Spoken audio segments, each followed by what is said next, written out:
Okay, so in this video, I'm going to talk about the first type of masks we can create called MatteIDs.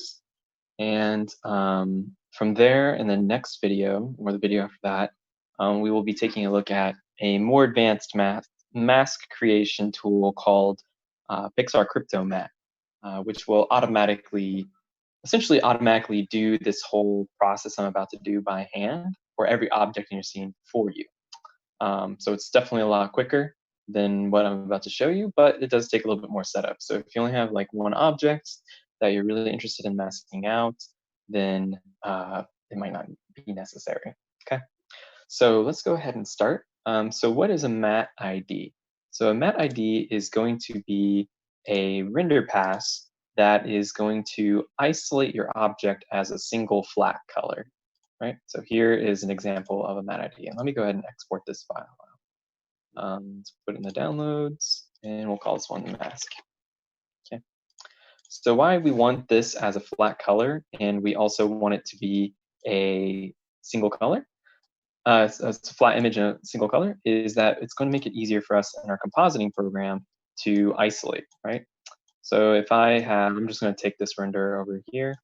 So let's go ahead and do, I'm going to take this, let's create a color correcting node. I'm going to drop it to this, and I'm going to view this node.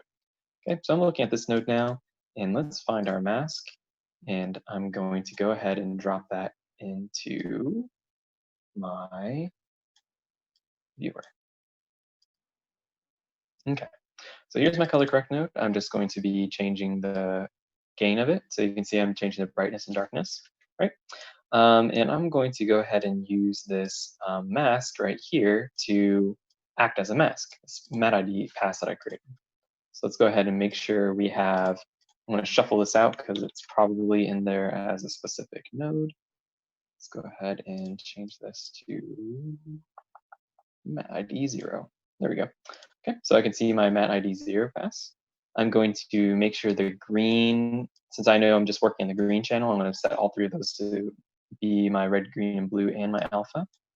It's not really necessary. Really, we just need it in our alpha channel. But I'm essentially converting a single color channel into a mask. Okay, so here's my image, and I'm pulling this mask over to this MatteID pass. And now with that masked, I can grab this, and now you'll see that node is masking out my object. See that? So this is going to be really useful for essentially easily isolating and drawing out and masking out very specific objects in your scene that might be really tedious to have to draw out with, say, a roto mask. So if I was going to draw by hand, then I'd have to use like a curve tool to try to draw it out like this. And then the issue I would run into is if this object is going to be moving in between frames, then obviously I'm going to have to, redraw or edit this mask as it moves through the scene. Okay, let me go ahead and stop doing that. So having these MatteIDs can be really useful because they let us easily isolate and select objects. So one of the things you'll notice here is my MatteID. Let's go ahead and set it to red, green, blue, just the normal colors. Take a look at this. So you can see here that this pass that I created is pure green, right? If I hover over this, the green color channel is just green, right? Green's not necessary. I can be doing it in pure red and pure blue as well. I like to personally, if I'm doing these by hand, just go ahead and set them as a flat single channel color, red, green, or blue. You could do any color, a combination of colors, but what's nice about having a single color channel is I can easily isolate that color channel without having to key it out. So there's various tools and gizmos you can use inside a Nuke for keying. And so keying is essentially you're selecting by a color. So you're selecting in your image by a color, and you're going to use that for your mask. So you can have any number of colors inside your scene, and you'll see on a crypto matte. Let me go ahead and bring up the page for that. CryptoMatte. We get over to CryptoMatte, we'll be using CryptoMatte's keying software. Let's look at RenderMan.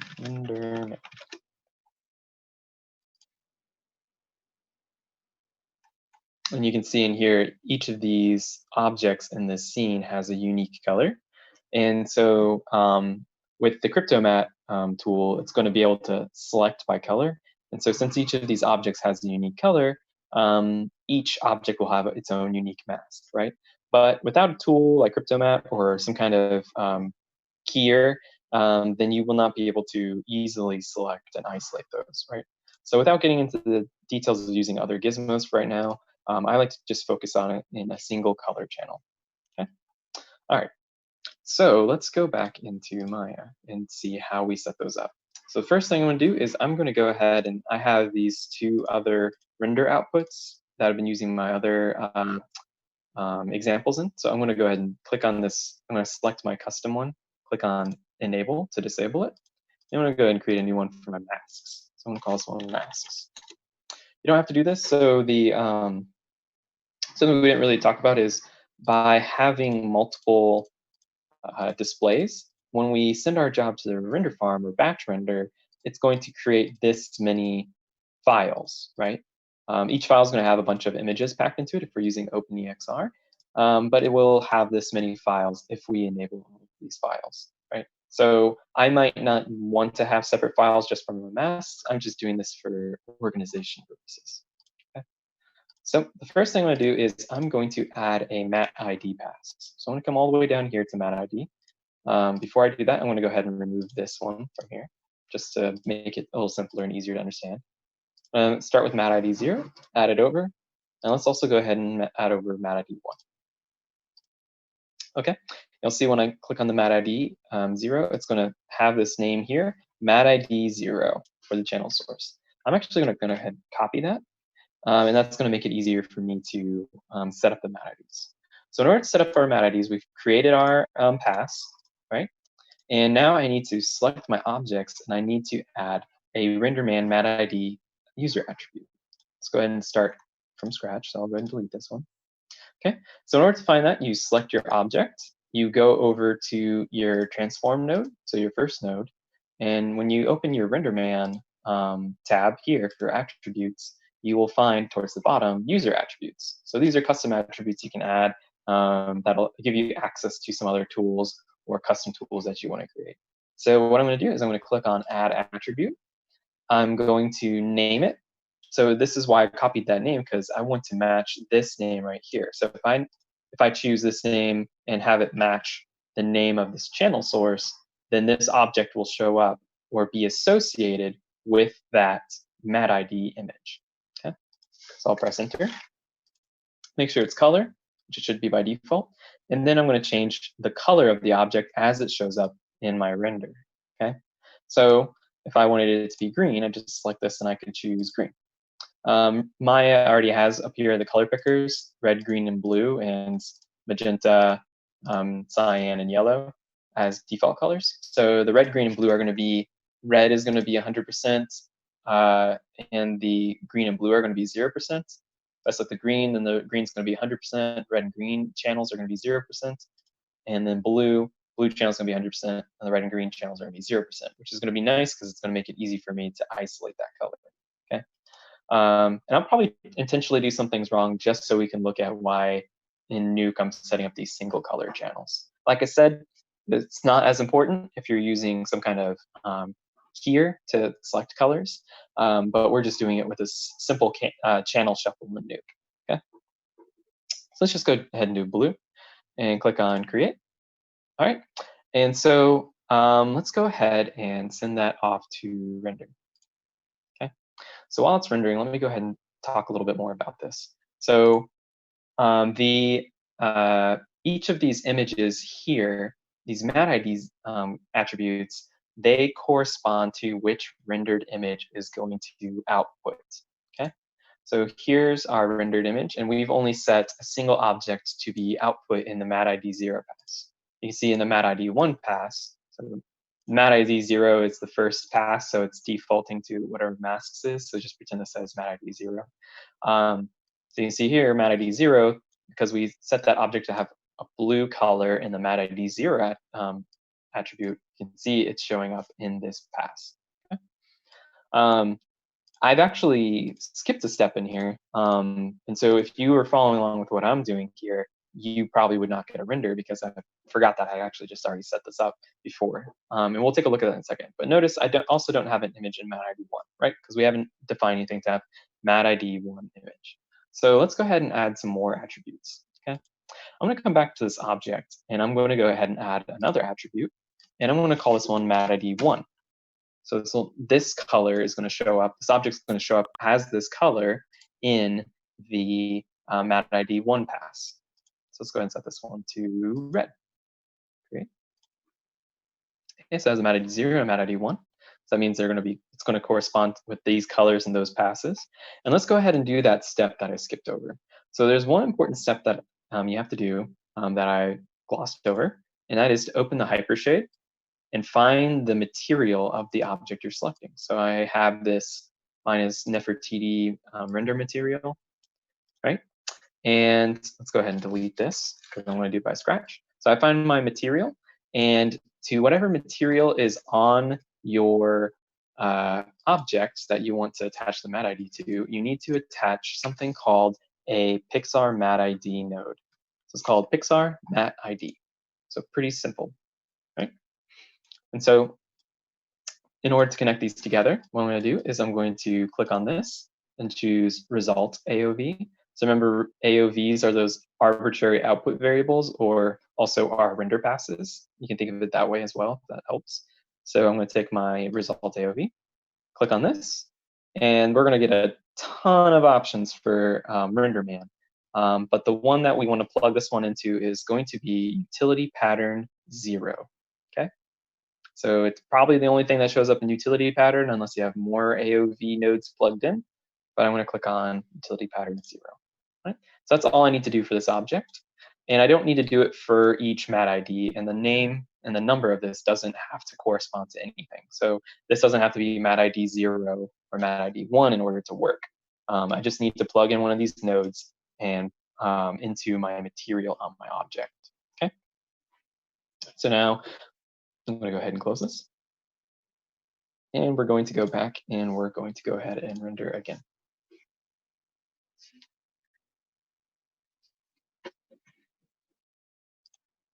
So here now you can see in my MatteID 0 pass, I got that blue color, right? So I'm going to click on my object.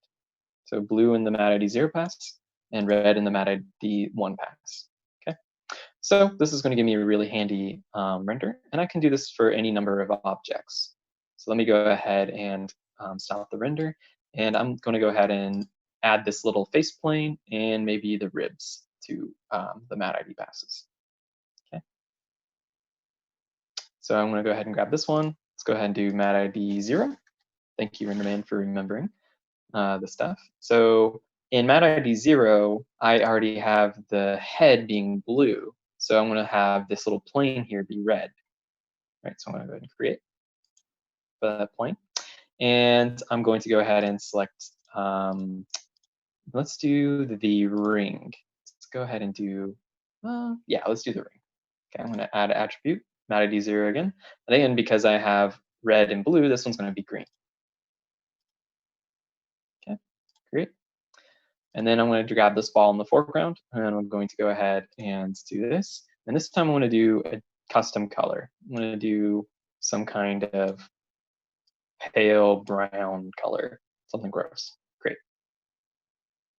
Okay, now let's go ahead and set up the hypershade part, right? So I got to go ahead and select my ring. So my ring's material is Pixar Surface 1. So let's go ahead and add that.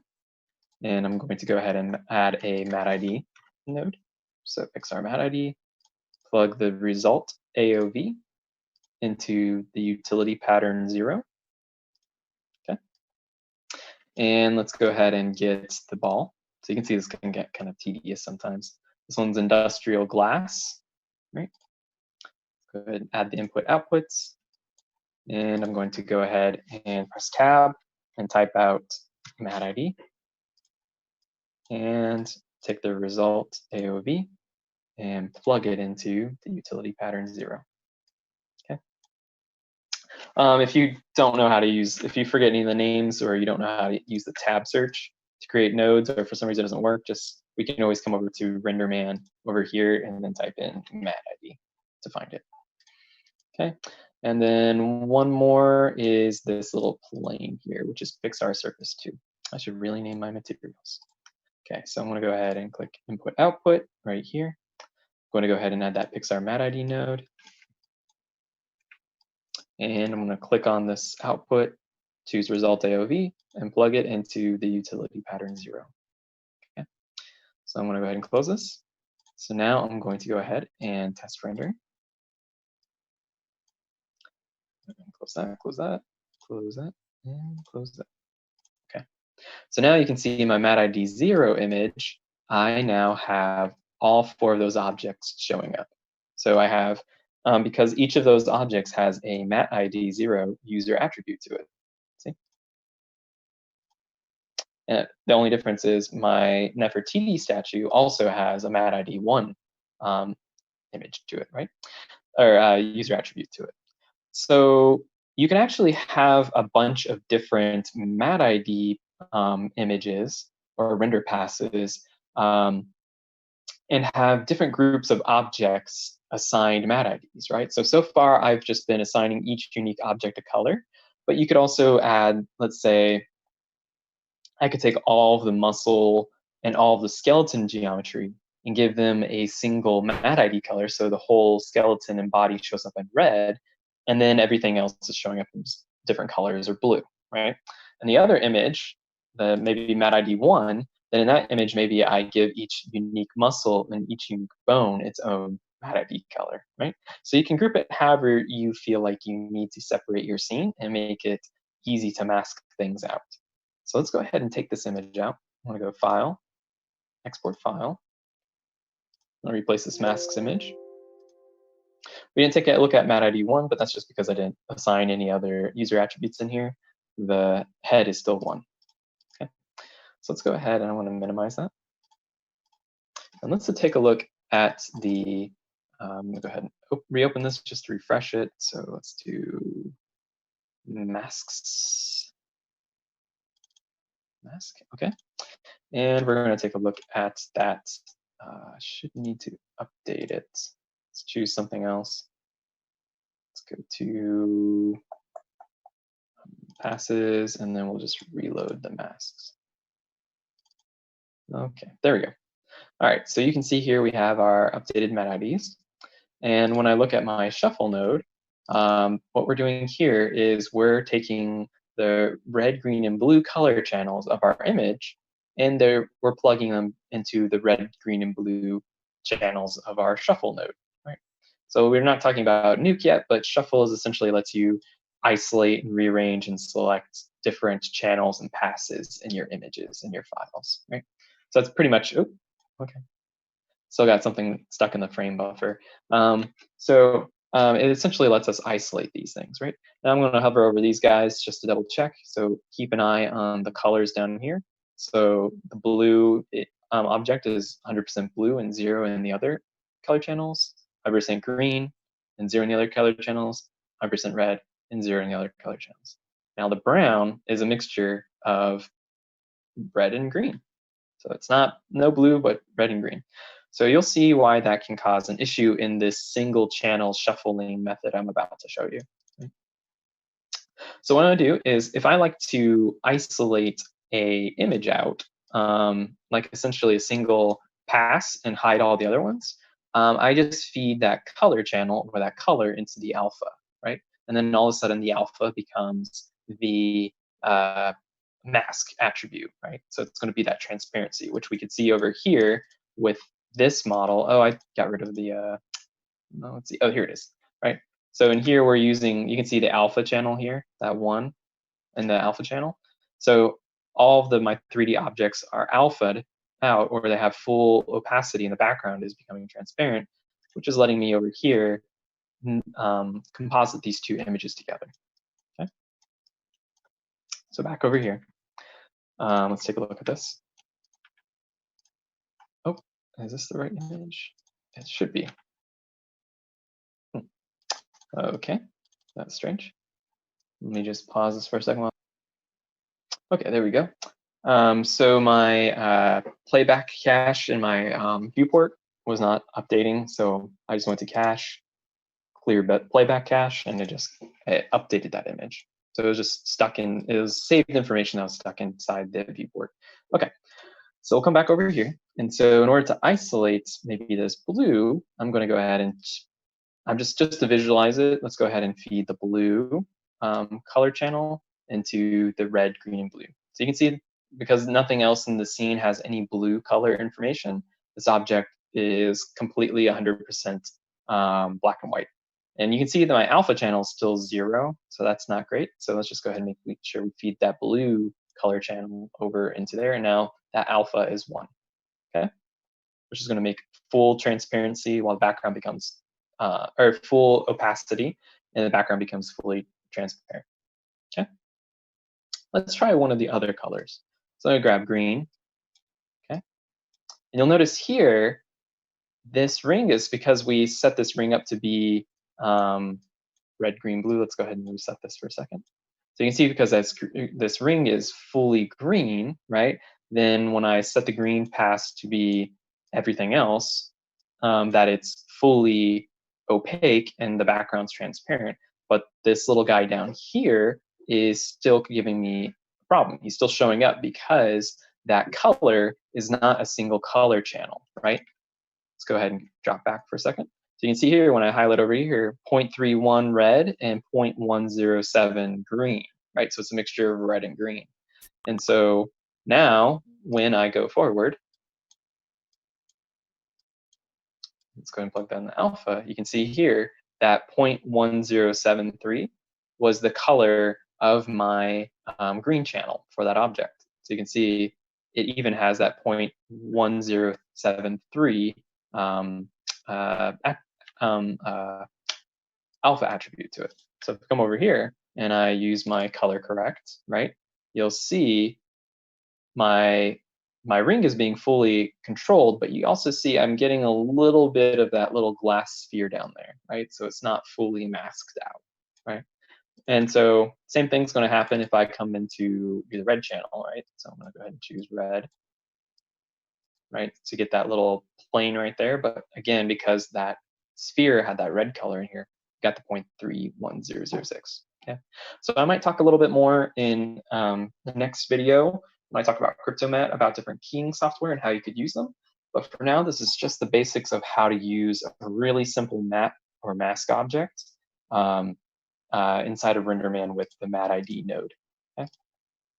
One thing I didn't mention about the MatteID is kind of the name behind it. So matte has to do with creating masks or creating layers, right?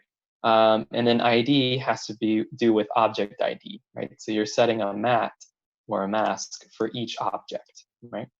So just a little bit of transparency behind that name, or clarification behind it. Okay, so that's how you set up a MatteID image. And in order to get rid of them, or you don't want them anymore, just go ahead and you can either, if you need to delete the render pass, that's simple. If you want to have an object no longer be in that MatteID render pass, just go ahead and delete its attribute, and then just click delete. Okay, and that's it for this one. This one's a short one.